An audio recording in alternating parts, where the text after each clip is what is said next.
I enrolled in the doctoral studies program so that we could really seriously become more equipped in organizational leadership and have trained leaders.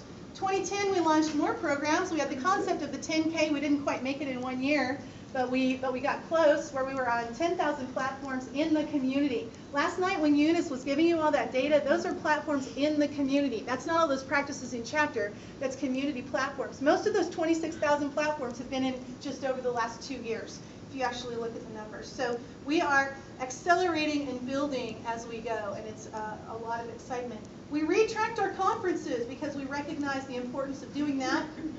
In 2011, we had our first Ignite event in the winter of the year in January, and that was because we recognized the importance of community in what we do, of bringing community together, of staying together, worshiping together, praying together, having that time together. And there's nothing like going to a really cold place outside to stay inside together. So it worked out really well for us to do that.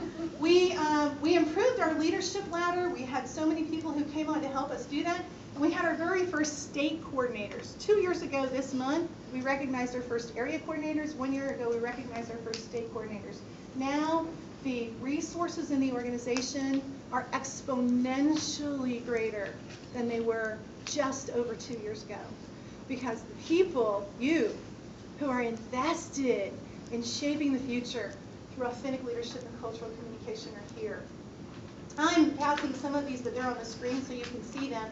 In 2011, we learned a lot about communicating and leading and being cultural communicators and looking toward the future.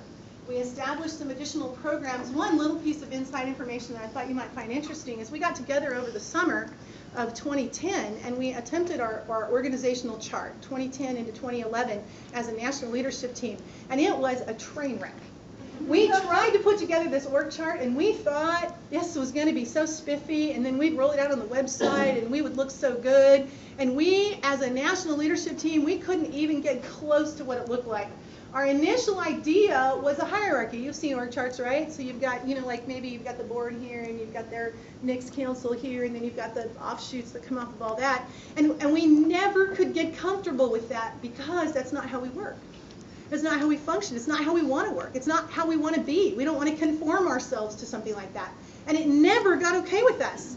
So we did all that work, and looking back on it, we never used it. But we used all of the conversations that went into the work.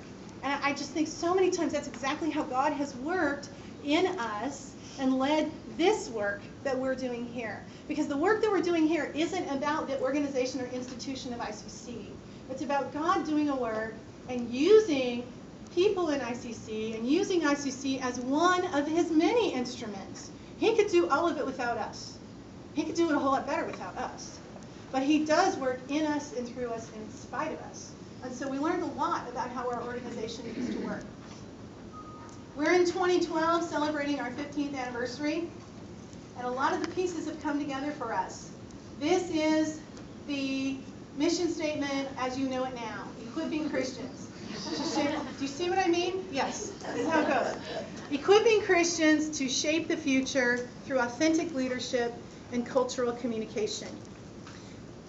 Those pieces didn't all come into focus for me at one time, but it's always been our mission. And as God has expanded my vision, and as he's used the people who've come alongside me to help expand our vision, because we're so narrowly focused at times. We're not putting God in a box. I don't think God can be boxed, just me, but I don't think he can. I just think we only see that much of him, or that much of what he wants to do. And I only saw that much. And as I began to see more, then we were still going.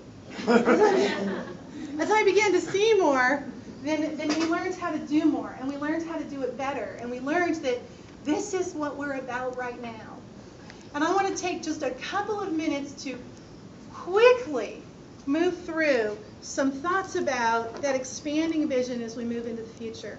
Because there were things that I could see before they happened. Every now and then I come across some activity in the Institute, and I either burst into tears and try not to let people see me, or it just kind of slips out, when you're overcome at times. But I realize that's what I saw 2 years ago, and already it's happened.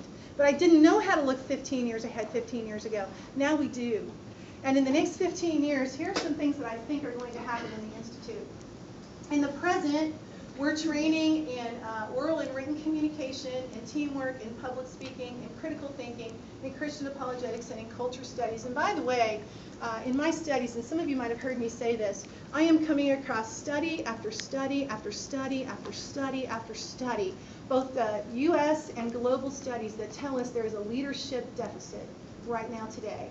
And the forecast is that it is growing. It's not going to turn around. So here's the reality. What that means is we have a deficit of people with leadership competencies. But somebody's going to fill a leadership role because that's how the world works. We're going to follow somebody. So who is turning out those somebodies? I'm going to tell you right now, look around. We're going to get more of what we have, only it's going to be worse. And I'm not pointing in any one direction when I say that. Look at industry, look at government, look at science, look at religion, look at politics, look at church, look anywhere you want to look at education. It's only going to get worse without that creative future that Dr. Gary was talking with us about yesterday. And so we have the distinct privilege of helping to shape that with Christian communicators and leaders. As we move through some of these slides, the studies also revealed that there are 4 C's. It's not the 3 R's that we're worried about now, it's the 4 C's. We need young people to move into the workforce who are able to communicate, who have critical thinking skills, who can work collaboratively, and who are creative. Those are the 4 things that we are looking for today. Communication, creativity, collaboration, and which one did I miss? Critical thinking. Okay, so those are the 4 that they're looking for today. These are some things that we need in ICC to move ahead. We need some paid staff. We're going to need to do that. I'm looking for that in the future. Where actually you can pray with us.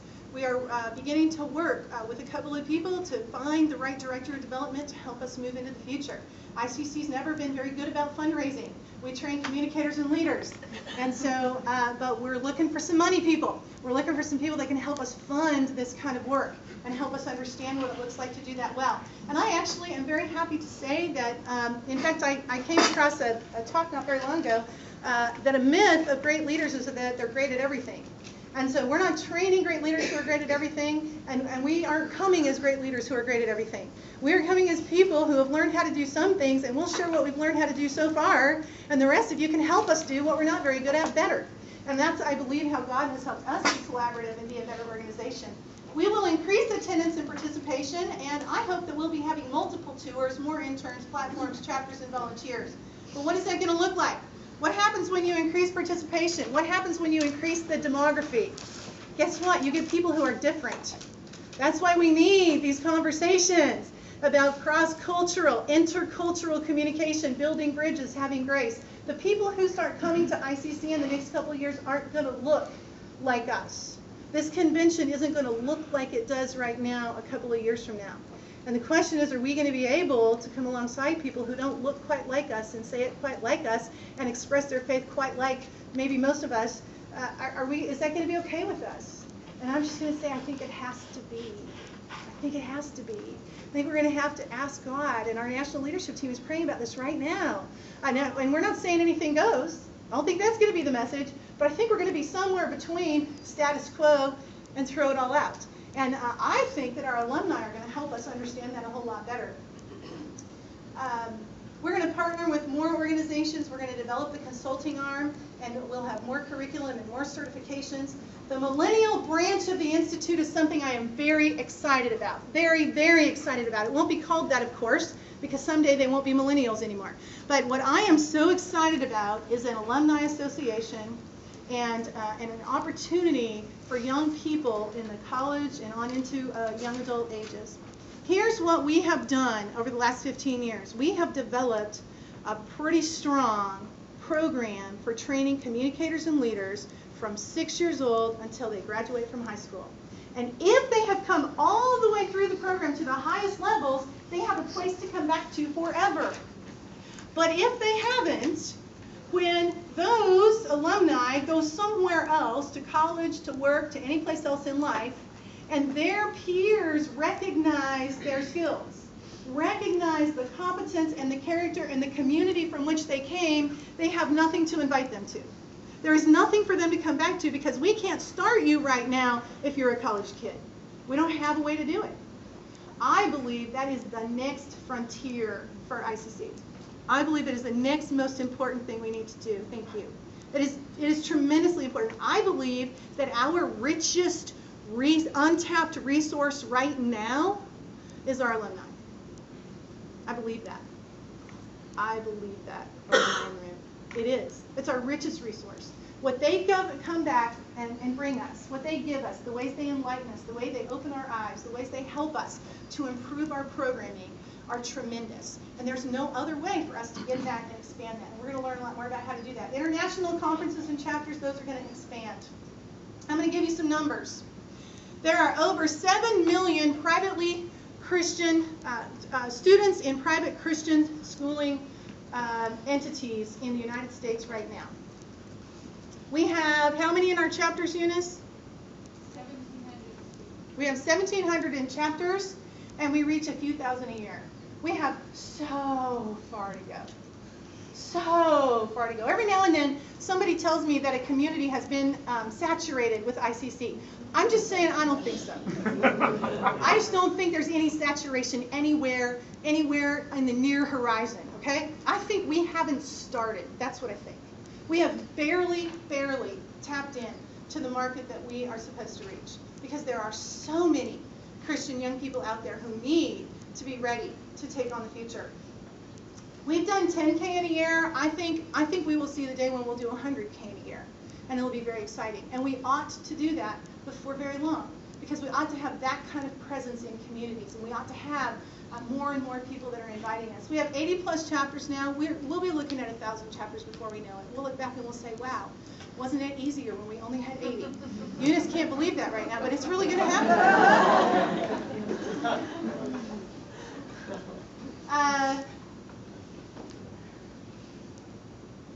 We have 22 states that we have chapters in right now. That number might have gone up since I got the number, but there are 50 states, 52, depending on whose count we take. We got some growing to do. We've got a little more that we need to do.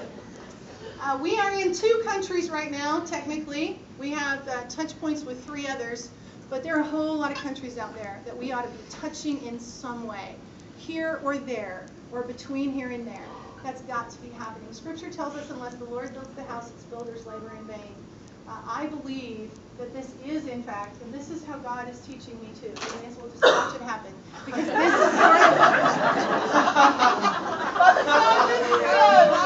this is sort of a metaphor for how I think it's happened. And I'm just going to go and tell you this because I thought this was only going to happen on this slide, but this is what I believe, and I'm going to wrap up our time with this.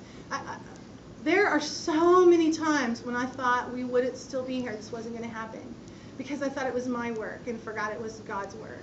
And God's capable of doing his own work without any of us, and that's certainly one point we can agree on.